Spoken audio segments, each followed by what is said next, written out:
নমস্কার বন্ধুরা, আমি সোলাঙ্কি। আমার নীতিমূলক গল্পের আসর ও ভৌতিক গল্পের আসরে আমার ছোট ছোট ভাই বোন এবং আমার দাদা দিদিদের আরও একবার অনেক অনেক স্বাগত। যিনারা প্রতিদিনের শ্রোতা বন্ধু তাঁদের উদ্দেশ্যে তো অবশ্যই, আর যিনারা আজ আমার চ্যানেল নতুন ভিজিট করছেন তাঁদের উদ্দেশ্যেও থাকলো অসংখ্য ধন্যবাদ। যিনারা আজ আমার চ্যানেল নতুন ভিজিট করছেন তাঁদের উদ্দেশ্যে বলবো, যদি আজকের গল্পটা আপনাদের ভালো লেগে থাকে তাহলে অবশ্যই আমার পাশে থাকার অনুরোধ রইল। আর আমার পাশে থাকার জন্য আমার চ্যানেলটাকে সাবস্ক্রাইব করে পাশে থাকা বেল আইকন প্রেস করে অল নোটিফিকেশান করে দেবেন। তাহলে আমি যখনই যেইরূপ গল্প নিয়ে উপস্থিত হব সেগুলো আপনারা আপনাদের ফোনে নোটিফিকেশান আকারে পেয়ে যাবেন। আর হ্যাঁ বন্ধুরা, যদি ভালো লাগে অবশ্যই একটা করে লাইক করবেন, পারলে বন্ধুদের সাথে অবশ্যই শেয়ার করতে ভুলবেন না। তো বন্ধুরা, কথা না বাড়িয়ে আজকে আমরা যে গল্পটা পড়তে চলেছি, গল্পটার নাম হলো নিশাচরের বাড়ি। লিখেছেন শাহরিয়ার কবির।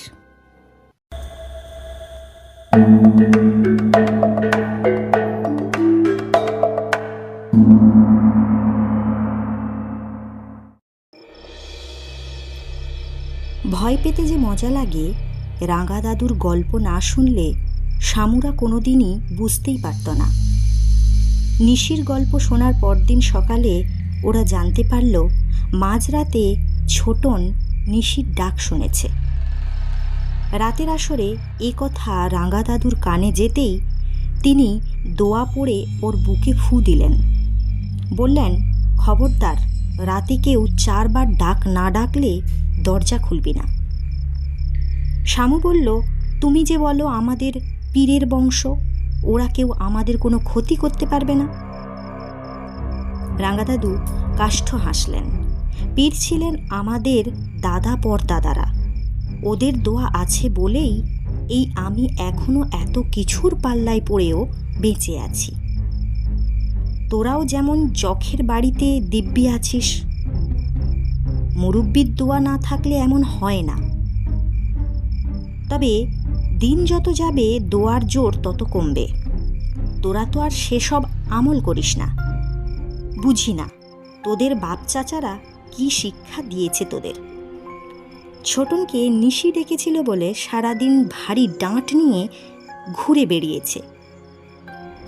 বলল, আর কিসের পাল্লায় পড়েছিলে রাঙা দাদু, তাই বলো না। আল বলে নল ঠোঁটের ফাঁকে ফাঁকে গুঁজে গুড়ুর গুড়ুর শব্দ করতে করতে রাঙা দাদু বললেন, কত কিছুর পাল্লায় পড়েছিলাম, বলে শেষ করা যাবে না। কেন যাবে না? একটা একটা করেই বলো না। সবটুকু বলতে হবে। ছোটরা সবাই আবার হইচই শুরু করে দিল। শোন তাহলে। একটু নড়ে চড়ে তাকিয়ায় ঠেস দিয়ে আরাম করে বসলেন রাঙা দাদু। আমি তখন বর্দার খড়মপেটা খেয়ে বাড়ির পাট মিটিয়ে দিয়েছি। কয়েক বছর বন বিভাগে চাকরি করে সেটাও ছেড়ে দিলাম। কিন্তু একটা তো কিছু করে খেতে হবে। ঢুকলাম এক ওষুধ কোম্পানিতে। ওদেরই কাজে সেবার আমাকে সুন্দরবনের কাছাকাছি এক জায়গায় যেতে হয়েছিল। জায়গাটা খুলনা থেকে 26 মাইল দক্ষিণ পশ্চিমে। কোনো রকমে চলার মতো রাস্তা রয়েছে। তবে প্রথম বিশ্বযুদ্ধের পর থেকে যে সে রাস্তায় কোনো মেরামতের ছাপ পড়েনি, এটা যে কেউ দেখে বলে দিতে পারবে। ভাগ্যিস জিপে যাচ্ছিলাম, অন্য কোনো গাড়ি হলে সামলানো কষ্ট হতো। নিজেই চালাচ্ছিলাম, সঙ্গে আর কেউ ছিল না। ঝাঁকুনির ভয়ে খুব আস্তে আস্তে চালাতে হচ্ছিল। ভাঙা রাস্তার জন্যে ইউনিয়ন কাউন্সিলরকে দায়ী করলে একটু অবিচার হবে। রাস্তার দুপাশে জনমানুষের বিশেষ সাড়া শব্দ নেই। তখন পৌষের শেষ বিকেল। কদাচিৎ পথে খড়ের বোঝা মাথায় 2-1টা লোক চোখে পড়েছিল। ঘরবাড়িও দূরে দূরে। পুরো অঞ্চলটাকে কেমন পরিত্যক্ত বলে মনে হচ্ছিল। দেখে মনে হলো বহুদিন আগে হয়তো এখানের লোকজনেরা আনাগোনা করেছিল, তাদের বসতিও ছিল। হয়তো কোনো কারণে জায়গা এখন বিরান হয়ে গেছে।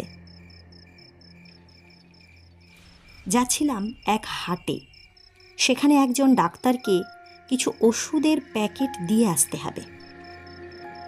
রাতটা তার ওখানে কাটিয়ে সকালের দিকে ফিরে আসব। আমার ওপর মোটামুটি এরকম নির্দেশ দেওয়া হয়েছিল। ভাবলাম ডাক্তারের কাছেই শোনা যাবে জায়গাটার এ দৈন্য দশা কেন। বাইরে কোথাও খাবার অভ্যেস আমার তখন হয়নি, সেই জন্য ছোট একটা টিফিন ক্যারিয়ারে রাতের জন্য কিছু খাবার নিয়েছিলাম। কতটুকু পথ পেরিয়েছি ঠিক বলতে পারবো না। মাইল মিটার দেখে উঠলেও কোনো লাভ হলো না। আমার নড়বড়ে জিপটার স্পিডের কাটা, মাইলের ঘর সব কিছু যেন পৌষের কনকনে হাওয়ায় জমে গিয়েছিল। কোনোটাই কোনো কাজ করছিল না। তাতে মাথা ব্যথার কোনো কারণ ছিল না। ব্রেকও ভালো কাজ করছিল না। তাতেও ভয় পাবার কোনো কারণ ছিল না, কারণ আমি যথেষ্ট আস্তে আস্তে চালাচ্ছিলাম তো বটেই। তাছাড়া পথে মানুষ দূরে থাক, কুকুর বেড়ালও চোখে পড়ছিল না। মোদ্দা কথা, কোনো রকম বিপদেরই সম্ভাবনা ছিল না। আপন মনে এমন চাঁদের আলো মরি যদি, সেও ভালো। গাইতে গাইতে দিব্যি খোশ মেজাজেই যাচ্ছিলাম। অবশ্য আকাশ থেকে সূর্য তখনও বিদায় নেয়নি, তাতে কিছু যায় আসে না। কিন্তু বিপদ বাঁধল তখনই যখন ঘং ঘং ঘোঘাং একটা বিদগুটে শব্দ করে ইঞ্জিনটা বন্ধ হয়ে গেল।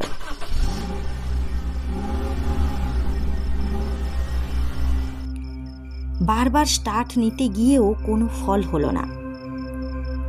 ফুয়েল ঠিক আছে। নেমে বনেট খুলে দেখলাম ব্যাটারি ডাউন হয়ে গেছে, যার সাধারণ অর্থ হলো ধাক্কা না লাগালে ইঞ্জিন আর কথা কইবে না। অন্ধকার হতে না হতেই চোখে অন্ধকার দেখলাম। রাস্তার যে অবস্থা, নিজে সুইচ অন করে ধাক্কা দেওয়া যে একেবারেই অসম্ভব, এ কথা ভাবতে আমার গা হিম হয়ে গেল। আমি কেন, আমার 3 গুণ বেশি জোরালো কেউ যদি থাকতো, সেও যে কিছু করতে পারত না, এ আমি হলপ করে বলতে পারি। ডিটেকটিভ বইয়ের পড়েছি মরিয়া হয়ে মানুষ নাকি অনেক অসাধ্য সাধন করতে পারে। কয়েকবার চেষ্টাও চালালাম। গাড়ি এক চুলো নড়ল না, বরং আমি পা হড়কে মাটির সাথে বুক মেলালাম। মনে হলো বইয়ে এমন মিছে কথাও লেখে।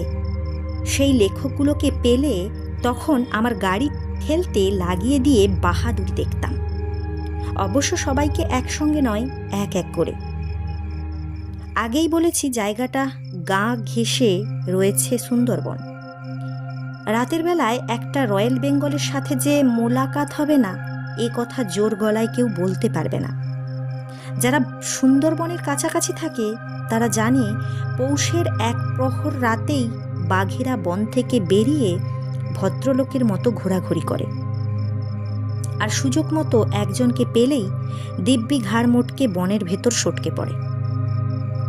পাশের ক্ষেতে ধান কাটা হয়ে গেছে, পোড়ো জমি খা খা করছিল।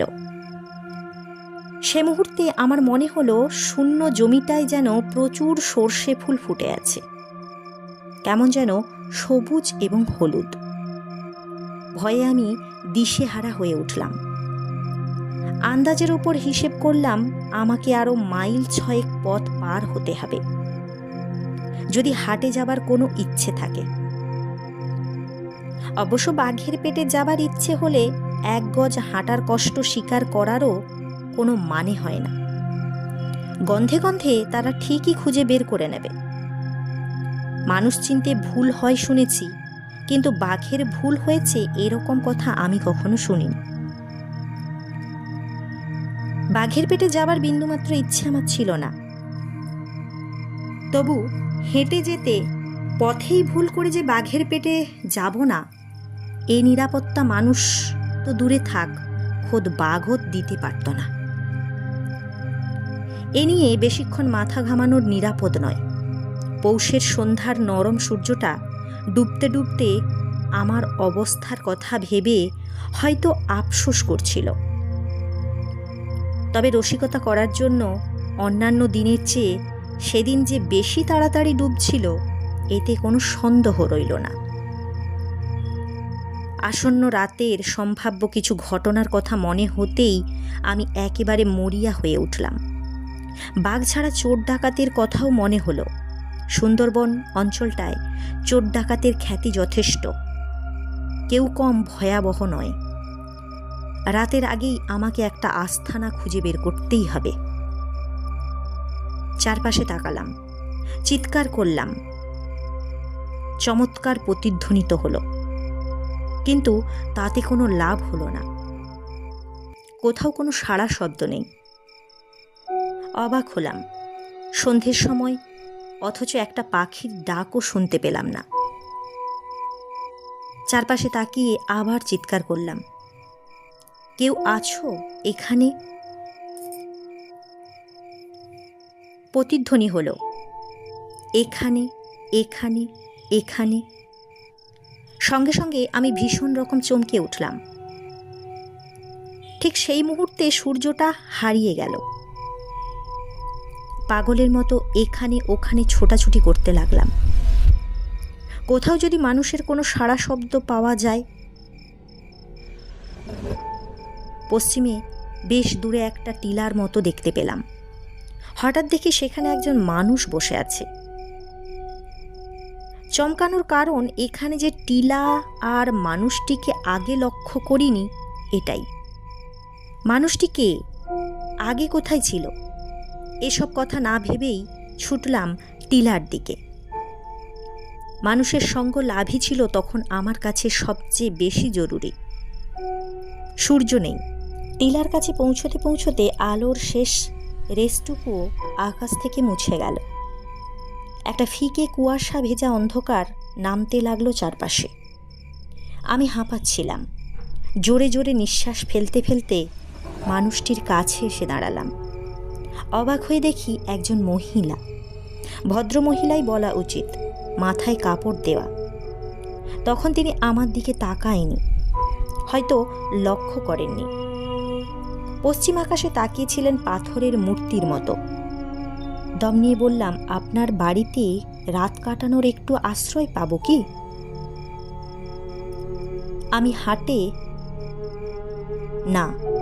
আমাকে কথার মাঝখানে থামিয়ে দিয়ে কর্কশ স্বরে বললেন ভদ্রমহিলা, যেন তিনি এ কথা বলার জন্য তৈরি হয়েছিলেন। আমার বাড়িতে অসুবিধে আছে বলেই ঘুরে তাকালেন। আমি একটু চমকে উঠলাম। ভদ্রমহিলার মুখটা আগুনে পুড়ে বিচ্ছিরিভাবে ঝলসে গেছে। একটা চোখ নেই। অপর চোখটি সেই সন্ধ্যের আলোতে দেখলাম ভয়ানক রক্তাক্ত আর বীভৎস রকম, বাইরে ঠেলে বেরিয়ে এসেছে। আমি একটু ইতস্তত করলাম, কিন্তু ভেতরে ভেতরে আমি মরিয়া হয়ে উঠেছি। আশ্রয় যেভাবেই হোক পেতে হবে। অপরাধীর মতো মাথা নিচু করে বললাম, বড় বিপদে পড়েছি মা, হাটে যাবার কোনো পথই দেখছি না। গাড়িটা হঠাৎ বিকল হয়ে গেছে। দয়া করে আমাকে আপনার ছেলের মতো ভাবুন। ভদ্রমহিলা ফিস ফিস করে বললেন, ছেলে? ভয়ে আমি ব্যাকুল হয়ে বললাম, ছেলেই মনে করুন না মা। আমার মা যদি বেঁচে থাকতেন তাহলে তিনি আপনারই মতন হতেন। তিনি বিড়বিড় করে উচ্চারণ করলেন, মা, মা। কি যেন ভাবলেন তিনি। আবার ঘুরে পশ্চিমের আকাশে তাকালেন। খুব আস্তে করে বললেন, বাড়িতে আমি একা থাকি। আমি সঙ্গে সঙ্গে বললাম, আমার জন্য আপনাকে কিছুই করতে হবে না মা। তিনি তেমনি আস্তে বললেন, আমার সে ক্ষমতাও নেই। তারপর ঘুরে বললেন, এসো আমার সঙ্গে। কথা না বলে অনুসরণ করলাম। প্রচুর গাছ, অনেক বছরের পুরানো শাল আর দেবদারু, রীতিমতো ঠাস বুনট। এর জন্য গাছের ভেতরের মস্ত দোতলা বাড়িটা আগে চোখে পড়েনি। বহু বছরের ঝড়ঝাপটা এ ঘরের ওপর দিয়ে যে বয়ে গেছে তা চেহারা দেখেই বোঝা যায়। দরজা জানালা ভাঙা, কোথাও একেবারে নেই, পলেস্তারা খসে ইট বেরিয়ে এসেছে। সারা দেওয়ালে অশ্বত্থ আর বটের চারা স্বচ্ছন্দে শেকড় মেলে দিয়েছে। অনেকটা পোড়ো বাড়ির মতো মনে হলো। অনেকগুলো প্রশ্ন মনে ভিড় জমালো। এই বিরান জায়গায় কেন বাড়িটা? ভদ্রমহিলা কেন একা থাকেন? একা তা চলে কি করে? এমনিতর অনেক প্রশ্ন, কিন্তু সেসব আমাকে চেপে যেতে হবে। ভদ্রমহিলা বাড়ির ভেতরে ঢুকতেই চৌখাট ধরে থমকে দাঁড়ালেন। বিস্মিত হয়ে আমিও দাঁড়িয়ে পড়লাম। তিনি পেছনে না তাকিয়ে বললেন, দেখো, তোমাকে একটা কথা বলবো। তোমার ভালোর জন্যই বলছি। আমার বাড়িতে অনেক কিছুই তুমি দেখতে পাবে, যাতে তোমার মনে প্রশ্ন জাগতে পারে। আমি চাই না তুমি কোনো প্রশ্ন করে আমাকে বিরক্ত করো। সব কিছু সহজভাবে নিতে চেষ্টা করো। বলেই তিনি ভেতরে ঢুকলেন। আমি আবার তাকে অনুসরণ করলাম। তখন আমার ভয় হলো, চোর ডাকাতের হাতে পড়িনি তো? বলা যায় না, হয়তো এসে আড্ডা চিনে গেছি বলে আমাকে এখানে আনা হয়েছে। কিন্তু তাও হচ্ছে কোথায়? আমি নিজেই যে জোর করে এসেছি। হতেও পারে হয়তো ভদ্রমহিলা ভালো বলেই আমাকে বারণ করেছিলেন। তাহলে আমি যেচেই ডাকাতের আড্ডায় এসে পড়েছি? ভেবে কোনো কুল কিনারা পেলাম না। জীবনে বহুবার বিপদে পড়েছি, বহু অভিজ্ঞতাও হয়েছে, যার জন্য বহু বিপদের হাত থেকে অভাবনীয় উপায়ে রক্ষাও পেয়েছি। আমার সবচেয়ে বড় অভিজ্ঞতা হচ্ছে বিপদে কখনো উত্তেজিত হয়ে মাথা গরম না করা। যতক্ষণ তুমি ঠান্ডা মাথায় থাকবে ততক্ষণ বিপদের হাত থেকে উদ্ধার পাওয়ার কথা ভাবতে পারবে। কিন্তু যেই তুমি উত্তেজিত হয়েছ, তখন আর রক্ষে নেই। সব কিছু গোলমাল হয়ে যাবে। অনেক সহজ পথও তুমি ভুলে যাবে, আর কখনো হাল ছাড়তে নেই। তোমার নিঃশ্বাস যতক্ষণ বইছে ততক্ষণ তুমি বাঁচার আশা করতে পারো। বুদ্ধিটাকে যত পারো খেলাতে চেষ্টা করবে। আমি ঠিক করে ফেললাম, একেবারে বেঘোরে মরা অসম্ভব। আমাকে তৈরি থাকতে হবে। পালানোর চেষ্টা করা উচিত হবে না। আমার কাছে এই জায়গার কোনো ঠিকানাই জানা নেই। কিন্তু ডাকাতের সব নখদর্পণে থাকার কথা। যে মুহূর্তে তারা খবর পাবে আমি পালিয়েছি, তখনই সতর্ক হয়ে যাবে। তখন কেন জানি না আমার মনে হচ্ছিল এই ভদ্রমহিলা আমার কোনো ক্ষতি হতে দেবে না। তার কথা মতো চলাটাই সবচেয়ে বেশি উচিত হবে। অনেকগুলো ঘর পেরিয়ে একটা ঘরে এসে তিনি বললেন, তুমি এ ঘরে থাকতে পারো। চাদরটা ঝেড়ে ফেলো, আমি একটা কম্বল এনে দিচ্ছি। ঘরটা প্রকাণ্ড, আসবাবপত্র খুব বেশি ঠাহর হলো না। তাকে বললাম, আমার খাবারগুলো গাড়িতে রয়ে গেছে, আপনি যদি বলেন তাহলে নিয়ে আসি। রাত বেশি হলে অসুবিধে হতে পারে। তিনি একটু চঞ্চল হয়ে উঠলেন। আগে কেন আনোনি? এক্ষুনি যাও, ছুটে যাবে আর আসবে। আমি দরজায় দাঁড়াচ্ছি। আমি ছুটলাম। এক দৌড়ে রাস্তায় গাড়িটার কাছে এলাম। টিফিন ক্যারিয়ারটা নিলাম, একটা টর্চ নিলাম, আর কি মনে হতে হাত দেড়েক লম্বা লোহার স্ক্রু ড্রাইভারটাও কোমরে গুজে নিলাম। ভদ্রমহিলা রাত হবার কথায় কেন চঞ্চল হয়ে উঠেছিলেন ঠিক বুঝে উঠতে পারছিলাম না। শুধু মনে হলো তিনি সত্যিই আমার ভালো চান। টর্চের আলো ফেলতে ফেলতে আসছিলাম। তিনি দরজার চৌখাট ধরে দাঁড়িয়েছিলেন। আমি আসতেই খুব শান্ত অথচ কঠিন গলায় আস্তে আস্তে বললেন, আমার এখানে টর্চ জ্বালাতে পারবে না। আমি আলো সহ্য করতে পারি না। থতমত খেয়ে বললাম, তাই হবে মা।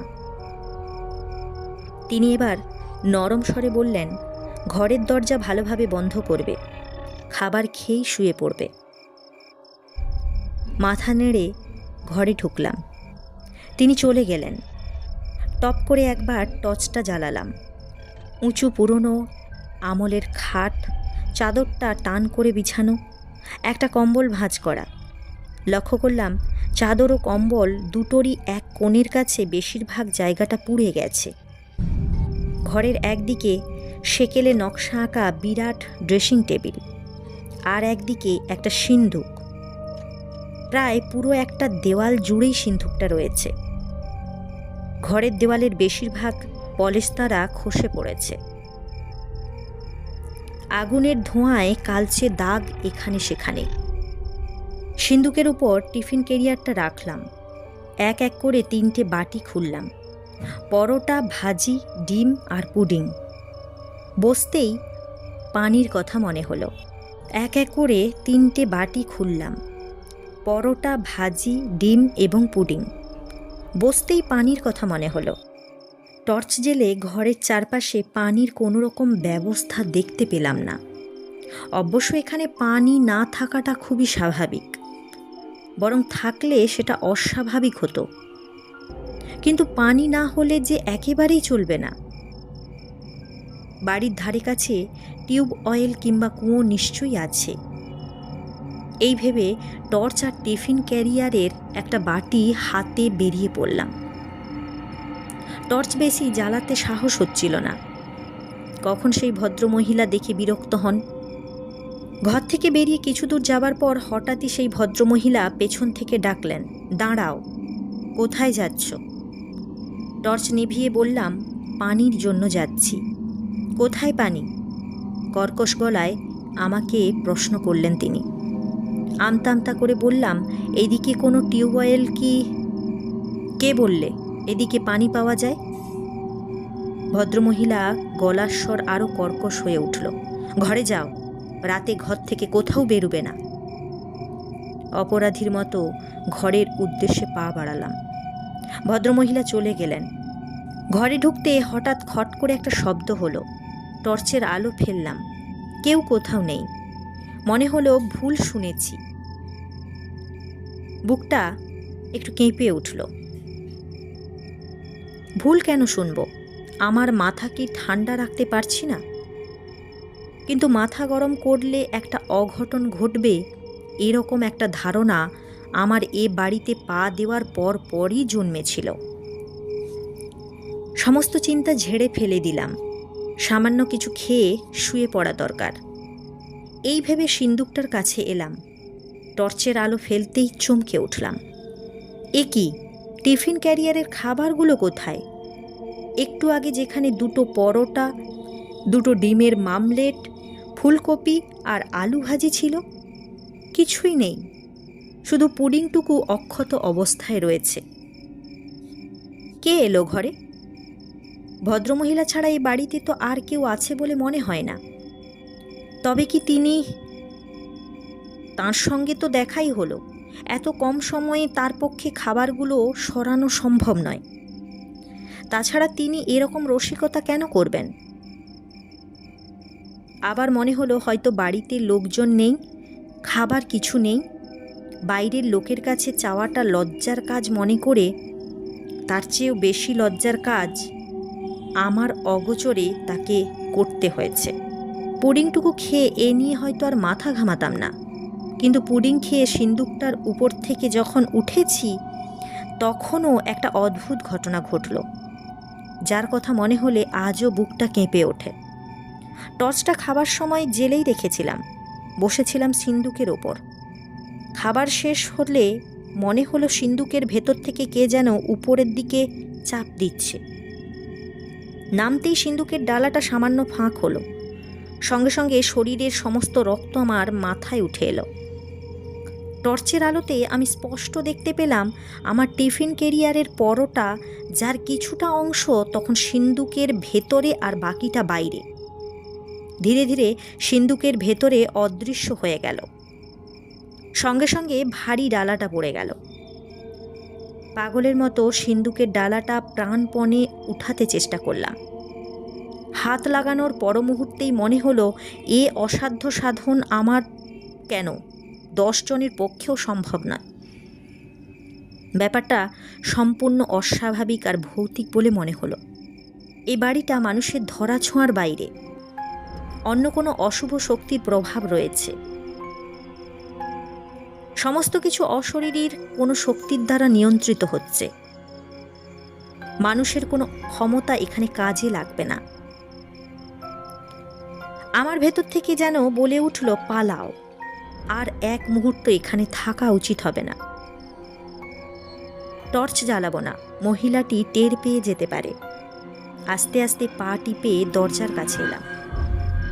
খুট করে ছিটকিনিটা নামিয়ে দরজাটা ফাঁক করলাম, আর সঙ্গে সঙ্গে ভূত দেখার মতো চমকে উঠলাম। দরজার সামনে সেই মহিলাটি দাঁড়িয়ে। বারান্দার ওপাশ থেকে আসা চাঁদের আলোয় মহিলাকে ভয়ানক বলে মনে হলো। চাপা কণ্ঠস্বর শুনতে পেলাম, কোথায় যাচ্ছ? আমি বললাম, চলে যাব। এখানে থাকা আমার পক্ষে সম্ভব নয়। আপনি আমাকে যেতে দিন। আমার গলার স্বর কাঁপছিল, পুরো শরীরটাও কাঁপছিল। মহিলার পেছন থেকে ভারী ফ্যাসফ্যাসে গলায় কে যেন বলল, এখান থেকে কেউ জীবিত ফিরে যেতে পারে না। লম্বায় 6.5 ফুটের মতো, গায়ে ভারী আলখাল্লা একজন পুরুষ সামনে এগিয়ে এলো। মহিলাটি চঞ্চল হয়ে উঠলেন। পুরুষটিকে হাত দিয়ে সরিয়ে কঠিন স্বরে বললেন, না, এর কোনো ক্ষতি তুমি করতে পারবে না। পুরুষটি ধাক্কা মেরে মহিলাটিকে মাটিতে ফেলে সরিয়ে দিল। সরো, পথ ছাড়ো। ওদের জন্য অনেক রক্ত লাগবে, মানুষের রক্ত। এভাবে ওকে ছেড়ে দিতে পারি না। আমি শুধু অনুভব করছি, এখনো জ্ঞান হারায়নি। 1 পা 2 পা পিছিয়ে গেলাম। লোকটা আস্তে আস্তে এগিয়ে এলো। আমি আরও পিছিয়ে গেলাম। ছুটে যাবার শক্তি আমি হারিয়ে ফেলেছি। লোকটি আমার অক্ষমতার কথা জেনেই আস্তে আস্তে এগুচ্ছে। আমি আরও পিছিয়ে গেলাম। পা দুটো অসম্ভব ভারী হয়ে এসেছে। পেছনে দেওয়ালের সঙ্গে আমার পিঠ ঠেকল। আর যাবার পথ নেই। লোকটা 1 পা 1 পা করে এগিয়ে আসছে, হাত দুটো সামনে মেলে। আর 2 পা এগিয়ে এলে লোকটা আমাকে টিপে ধরবে। দেখেই মনে হলো অসুরের মতো শক্তি রয়েছে তার গায়ে। তখনই আমার মনে হলো আমি এখনো বেঁচে আছি, আমাকে বাঁচতে হবে। শরীরে শক্তি ফিরে পেলাম। কোমরের বেল্টে গোঁজা স্ক্রু ড্রাইভারটার কথা মনে হলো। আর 1 পা। বাঁ হাতে টর্চটা লোকটার ঠিক মুখের ওপর জেলে ধরে ডান হাতে বিদ্যুৎ বেগে স্ক্রু ড্রাইভারটা তার চোখের ভেতর ঢুকিয়ে দিলাম। একটা মরণ চিৎকার করে লোকটা 2 হাতে মুখ ঢাকল। সেদিকে ভ্রুক্ষেপ না করে আমি ছুটে বেরিয়ে এলাম। আমি ছুটছিলাম, পেছনে ভারী পায়ের শব্দ। টর্চটা জেলে আমি প্রাণপণে ছুটছি। পায়ের শব্দ ক্রমশ কাছে আসছে। আমি দিক বিদিক জ্ঞান শূন্য হয়ে ছুটে যাচ্ছি। যেভাবেই হোক এই পিশাচপুরী থেকে আমাকে পালাতে হবে। রাস্তায় উঠে ছুটছিলাম সামনের দিকে। সে রাতে এরকম ছুটতে ছুটতে ডাক্তারের বাড়ি গিয়ে পৌঁছেছিলাম। ওখানে পৌঁছানোর সঙ্গে সঙ্গে আমি জ্ঞান হারিয়ে ফেলি। পরে আমার মুখে সব কথা শুনে ডাক্তার 1 মিনিট থ মেরে বসে রইলেন। তারপর বললেন, আপনি বেঁচে আছেন তাহলে? আমি বললাম, বেঁচে আছি, দেখতেই পাচ্ছেন। ও বাড়িতে ওরা কারা? ডাক্তার একটু ইতস্তত করে বললেন, ওরা কোনো জীবিত মানুষ নয়। আবার মৃতও নয়। বহুকাল আগে ওটা ছিল এক অত্যাচারী জমিদারের বাড়ি। ভয়ানক অত্যাচারী ছিল জমিদার। অনেকে মারবার চেষ্টা করেছিল, পারেনি। জমিদার ছিল পিশাচ সিদ্ধ। একদিন গ্রামের সমস্ত প্রজা খেপে গিয়ে জমিদারের বাড়ি আগুন ধরিয়ে দেয়। বাড়ির সবাই পুড়ে মরে। পরে লোকেরা দেখল পিশাচরা মরেনি, মানুষের রক্ত খেয়ে ওরা বেঁচে রয়েছে। শেষে আস্তে আস্তে এক সময় পুরো গ্রামটাই বিরান হয়ে গেল। রাঙা দাদুর গল্প শেষ হতেই বড় বিবি দাদু এসে তাড়া লাগালেন, তোদের খাবার নিয়ে বৌমারা কতক্ষণ আর বসে থাকবে? শিগগির নিচে গিয়ে খেয়ে আয়। রামু ফিসফিস করে শামুর কাছে জানতে চাইল, পিশাচরা কি ডিম পরোটা খায় দাদা? শামু চাপা গলায় ধমক দিল, চুপ কর হাঁদা, রাঙা দাদুর কানে গেলে আর গল্প শুনতে হবে না।